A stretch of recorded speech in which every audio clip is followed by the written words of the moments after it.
Hello and welcome to episode 1 of our brand new podcast. My name's Kevin Boris. In these podcasts, we're going to be looking at the idea that the COVID-19 has opened our eyes to the fact we need a new economic model to make the world work better. Let's just put it in simple terms. And in this episode, we're going to be looking at the idea of localism, sort of new ideas in localism. And we have 3 fantastic guests. Our first guest is Rory Sutherland. Rory is currently the Vice Chairman of Ogilvy UK. He's been the creative director since 1988. He's a TED global speaker and author of a fantastic book which has the great title of Alchemy, Surprising Power of Ideas That Don't Make Sense. Rory, welcome to this. It's a pleasure. Thank you very much for inviting me on. No, thank you. We also are joined by Dave Wetzle. Dave was formerly Vice Chair of Transport for London. He's been president of the Labour Land Campaign for 37 years. He's the current CEO of Transforming Communities.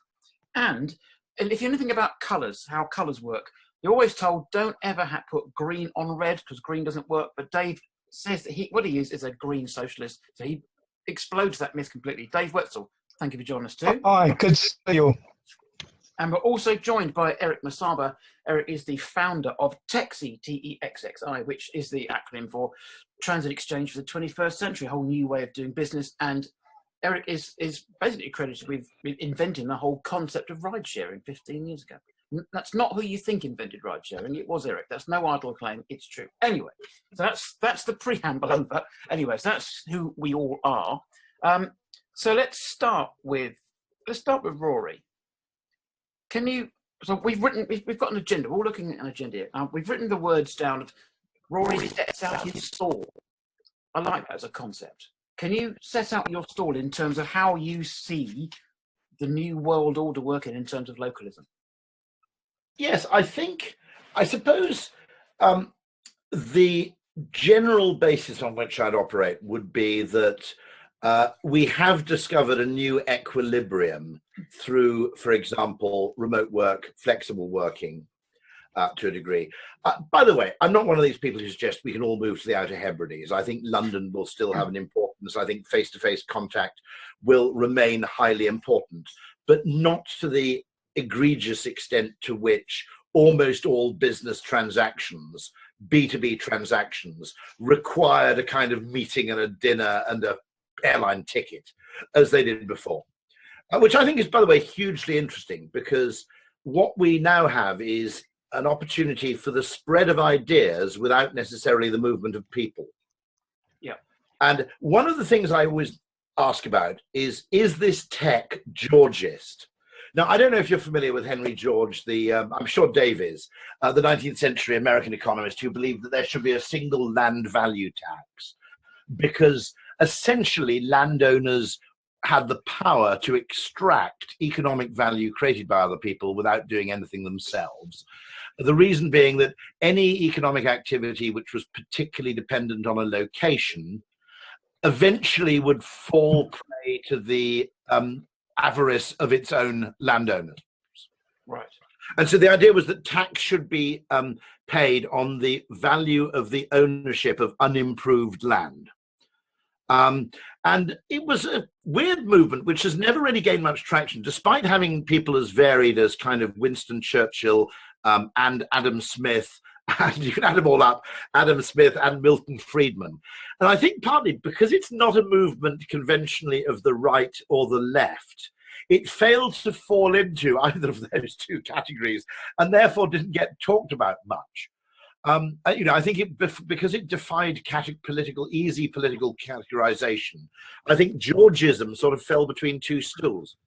But one of the things I argue is that since government fails to implement Georgist policies, and has done more or less completely, there are a couple of Georgist communities in the United States, I think.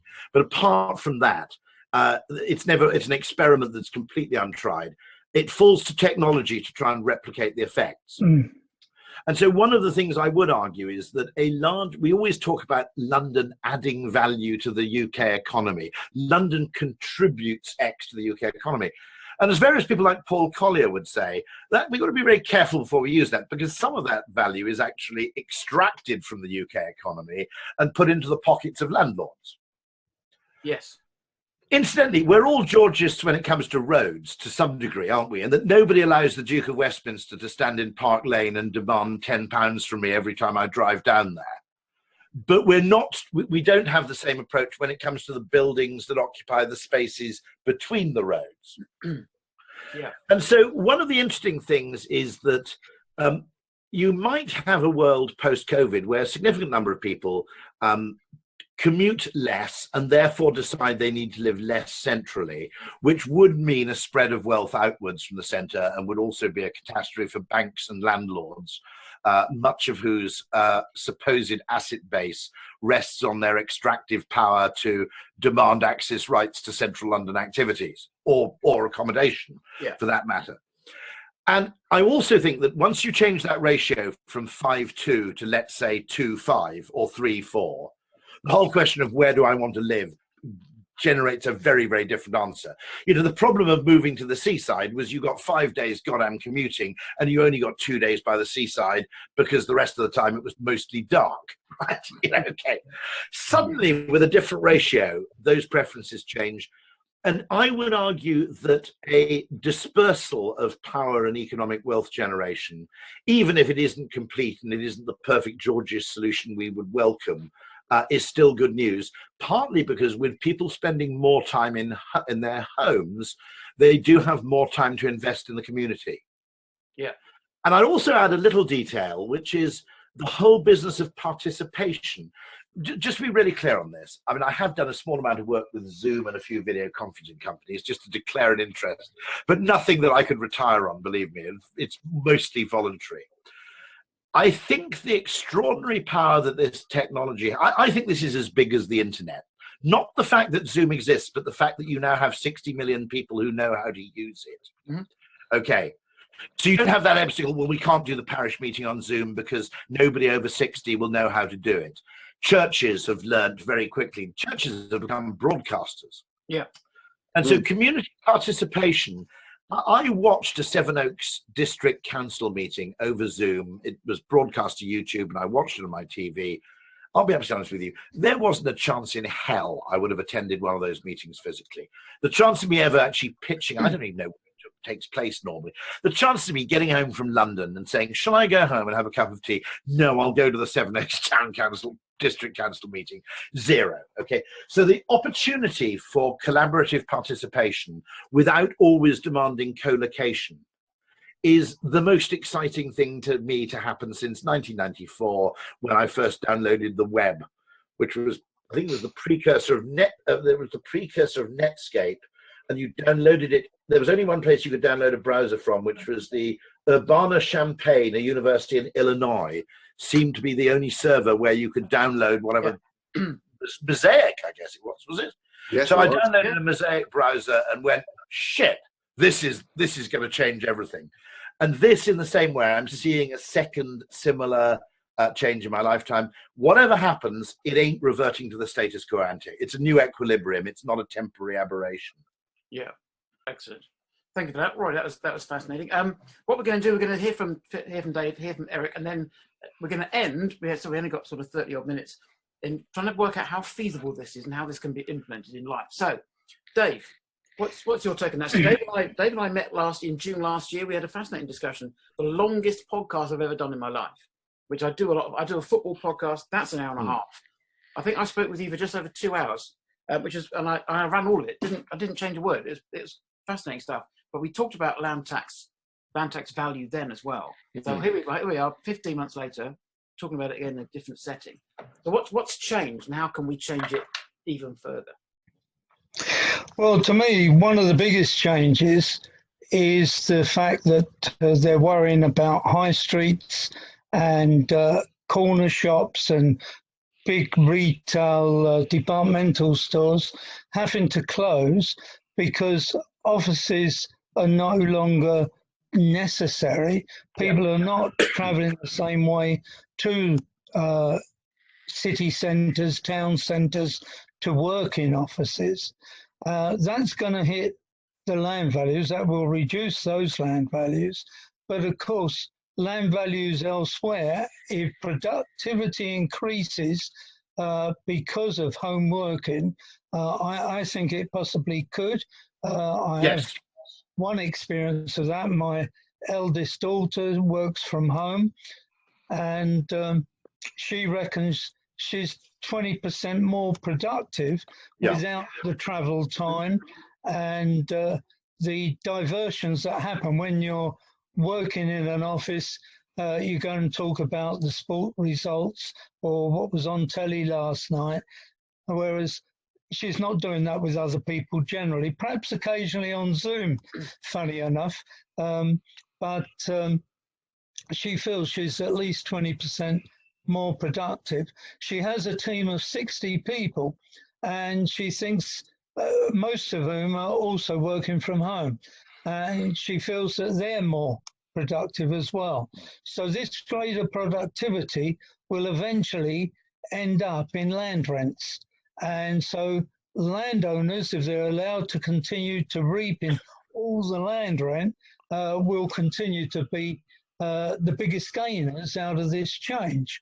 And of course, I'm going to be doing a discussion with the Working Class Library up in Salford next month on the history of land ownership. Basically, the history is one of theft.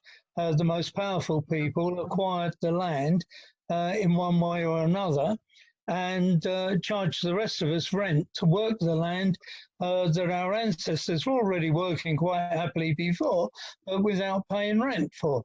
So there's no moral or ethical basis why a small percentage of the population of this planet should charge the other 99.9% of us for use of the planet. The planet wasn't created for the 0.1%. It was surely created for all of us. And the beauty of a land value tax is it's quite revolutionary without having a revolution, because when you tax land values, you're collecting a percentage as a rent. And I would argue that that rent being collected, we should reduce taxes on production and trade.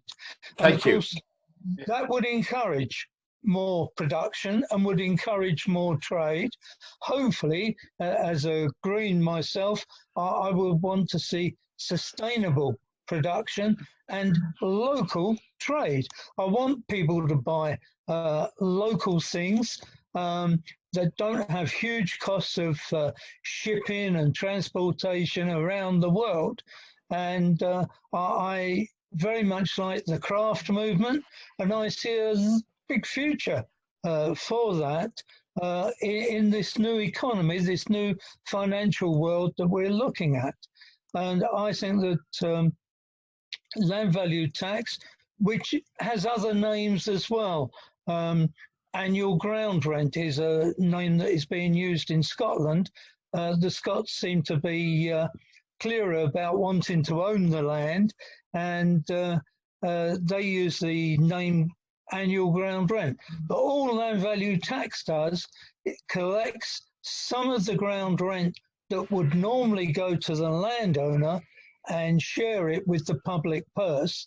And I think the most useful way to share it with the public purse is to reduce taxes on workers and taxes on production and taxes on our trade. And if, for example, the NHS didn't have to pay income tax or national insurance for the workers it employs, then the National Health Service would have billions of pounds extra to spend each year on helping us to stay healthy and to get us better. So I see a big future for this.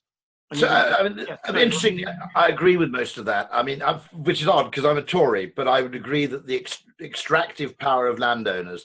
The good news is that although you're quite right that the activity will move further out, because area increases with the square of distance, the monopolistic power will be hugely reduced. Yeah. So at a very simple level, every mile you go further away from central London, the available area to you effectively increases exponentially. So that's one good bit of news. If there is a bit of, if anybody feels like becoming a bastard landowner, by the way, here's a tip, okay? Buy seafront property. And the reason for this, my brother did the calculation once. There's about 2/3 of an acre for everybody in Britain, roughly speaking, okay? If you divided the land equally. But in terms of seafront, there's about 3/4 of an inch. All right. So if you want to monopolize property in the future because you're a, okay, buy beachfront, don't buy city centre. But start small, buy a beach hut and work your way up. Yeah, work you out from a beach hut. I think so. Absolutely. So, okay, thank you. We'll come to Eric, but having you and Dave Wetzle agreeing on things, this is the beauty of Zooms. So, Eric, let's come to you then. Obviously, your background is in computing and in finance. I mean, you kind of combine those two into of founding the idea of ride sharing. Where does this fit in with localism and Georgism? I've got another thing I want to bring up afterwards. There's another point we can discuss about the extra energy being working at home. So, Eric, take it away. It's all yours.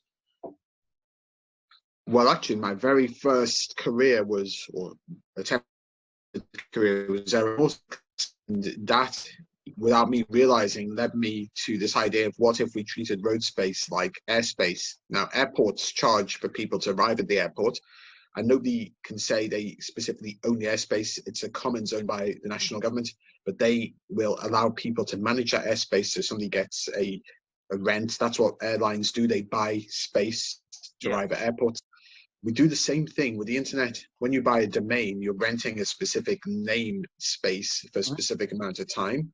And no one person owns the whole internet. It's information, it's cyberspace. But what you can do is you can stake your flag and you can say, for this 1 year or this 10 years, I own this domain and I can put my content there.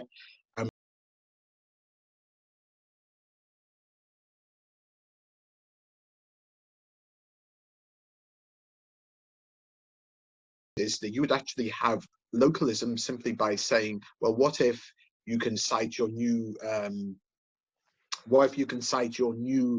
shopping center or whatever, somewhere where you pay for people to come to your place, okay? Rather than the people paying.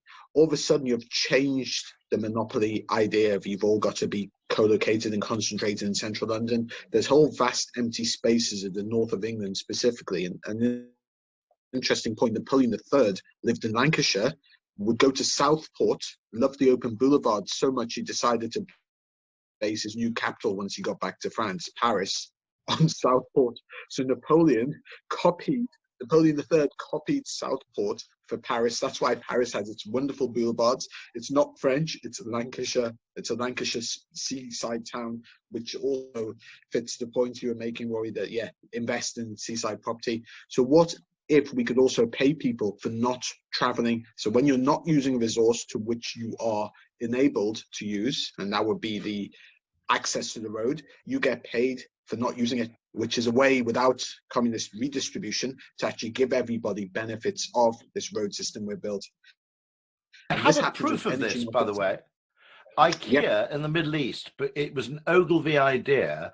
IKEA in the Middle East paid people to visit, by which I mean that the discount you got at IKEA in Dubai was proportionate to the travel you'd undertaken to get there.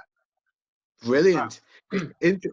Well, Google think they invented that. Google was awarded a patent that they filed in 2011. They were awarded in 2014 for that, which is kind of bizarre, because when we came up with this, we pitched this to Telstra, the Australian telephone version of BT in Australia, to say we can get people to go to shopping centres in Brisbane, Chermside, Bridgeman Downs, if they were paid to go.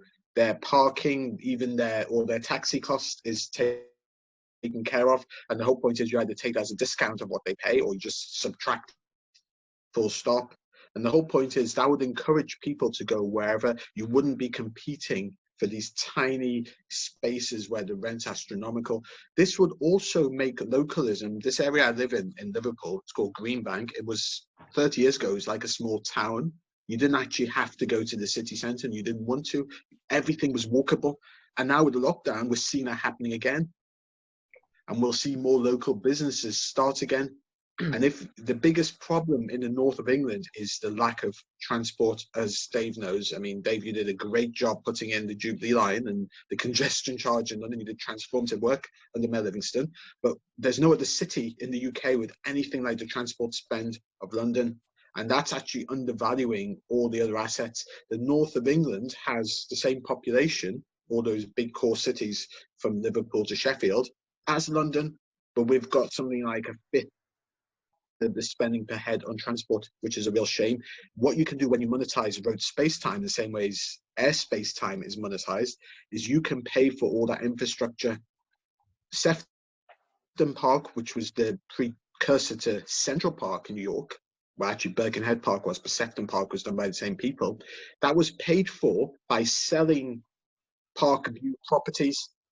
So when whichever Duke of Lancashire or Earl of Sefton gave the land to the city to build a park, it needed money to be set up, and that was all got from selling houses on the park. It's just like Regent's Park or Hyde Park. Japan Rail does that in Japan for all how they build their Shinkansen lines. There's no reason to tax anybody for building infrastructure when land value taxation does that for you, as Dave explained to me. So thank you for this, because I've asked repeatedly why High Speed 2 can't be funded. Okay, if you have agricultural land, let's say 20 minutes from London, which is what, after all, a station on High Speed 2 would effectively be surrounded by agricultural land 20 minutes from London. You know, you'd have two new towns created between London and Birmingham, one between Birmingham and Manchester. It's £3,000 an acre as agricultural land. It's about £3 million an acre with planning permission. Okay, so a few thousand acres provides you essentially with billions and billions of pounds. Yeah, absolutely. So why in God's name are we funding High Speed 2 with other people's money? Thank you, Rory. It's a big question nobody can understand. And another podcast we should introduce you to both Ryan Bourne, who you may know from the IEAs now at the Cato Institute, and Richard Wellings, who have said this. And obviously for balance, we'd have to have a couple of HS2 proponents, but that's exactly correct. I can't see, nobody's explained why it can't be funded. I mean, Dave can point out how much land values went up when the Jubilee line was put in, and there wasn't any contribution required from all those landlords who extracted even more rents. It's very strange. They don't do that in Japan. So there is a way to do that with both our roads and to pay people who aren't using the roads. So you actually get a benefit when you decide to stay at home. You could actually be paid an extra bit of salary. With an interesting addition to this, which is before COVID, I made very many low quality road journeys. Okay. Post COVID, I've made fewer high quality journeys. I went to see my father in Wales. Okay. And for the first time, I drove from Kent to Wales non-stop without the traffic grinding to a halt at any point on the journey. Okay. Yep. So you've only got to reduce the volume of traffic by about 20%. And not only do you raise a huge amount of revenue, but the quality of each journey, by which I mean the certainty over your time of arrival. Because basically, effectively driving on the southwestern section of the M25, if you live in Kent, any journey to Heathrow is like a game of Russian roulette, pretty much. Yeah. That you have to allow 2 hours extra to get to Heathrow because of the one time in 6 when a load of arseholes coming off the M3 just block the whole thing. Yep. I'm particularly holding the M3 responsible. It seems a bit unfair, but this is such an obvious fucking idea. Okay, why is it that it's so slow to be adopted? There's vested interests, very strong vested interests. And what's interesting, I think we started following each other on Twitter about 6 years ago, where you wrote about that specifically, about why it's very hard to get those cheap train journeys where you have to catch a specific train. Because if you miss that or plane, you've had to pay so much more, and then you have to put so much extra time just to arrive. It makes it pointless, you know, because that's time which you could spend doing other things, and it's got costs. So with an advance ticket to Manchester on HS2, I'd have to arrive at Euston 40 minutes early, or plan to arrive at Euston with 40 minutes to spare for fear of missing my train. So the time gain is completely eradicated. Bingo. Yeah, exactly. You've understood that perfectly. Yeah, we haven't got a huge amount of time left. We're gonna try and be compact. For my podcast is unusual, but so let's try and sum up. The point I was going to make, which I'd like everyone to comment on, is I've just heard from Professor Margaret Bell, University of Newcastle, and she's talking about the rationing transport in the future, rationing people's ability to transport and their access to transport, with the idea that as we're coming towards the winter, obviously there's now going to be more COVID-19 restrictions coming in, people will be at home for longer. They will be at home for longer with the lights on and the heating on. And then, so we're looking at maybe everyone's energy output increases by 75% while working at home. So any sort of, any benefits are completely negated by that. How do we get around that? Is there any way we can get around those pretty sobering statistics by using a localist idea? Well, surely, yes.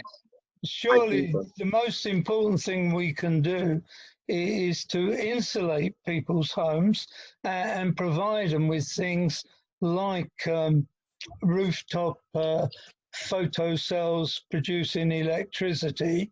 And it's, I think, criminal at a time of climate change being recognised that the government has done away with the subsidies for solar panels and things of that nature. We should be encouraging people. I had solar panels on my previous house. When I moved here, I could have put solar panels up, but I couldn't afford to. There's no government grant to help me do that. And I'm sure millions of people would put solar panels if the economics turned out right for them. And that would be good for the economy, it would be good for power distribution, etc., etc. Sure. Rory, what do you think? No, that is a concern, which hadn't occurred to me properly, that when people are heating their homes, I'm not sure it's going to be as severe as that. There may be a saving in office heating, and there's also a reduction in transportation, which is partly good news. The other thing I would say is that I'm a semi-localist, by which I mean is that everything should be as local as it can be, okay? And I'd be very keen to see a revival in, for example, much more in the way of entertainment and hospitality taking place locally rather than in large cities. So anything disagglomerative is good news. I'd also make a point, however, that one of the values of the internet is it disagglomerated consumption for about a decade before it disagglomerated the world of work. So one of the good things about the internet is when I grew up in the Welsh borders, if you wanted to buy anything a bit unusual or a bit weird, you had to travel to Cardiff or Bristol, typically, okay? Now, the great thing is that in some ways, businesses like Amazon, which are the opposite of localism, but one thing they do is they massively even out access to consumption and goods geographically. Yeah. So, you can buy the same weird piece of hi-fi equipment in Auchtermuchty as you can in central London. The best bookshops no longer require you to live in a city. Netflix shows the same films in Harpenden as it does in Hampstead. So one great thing about this in terms of disagglomeration is the extracted power of the landowner over entertainment and consumption has already been loosened by the internet.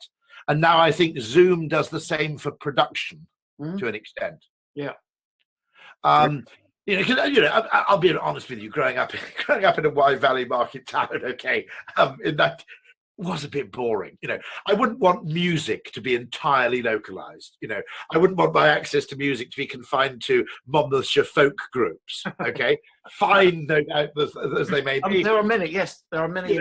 Good ones available. I'm sure there are many fine ones available. Yeah. But so that opportunity for you to be as local as you can be, it doesn't mean you have to sort of revert to a kind of, kind of semi-nomadic existence where you're dependent on the things around you. But it does mean things can be as local as people want them to be.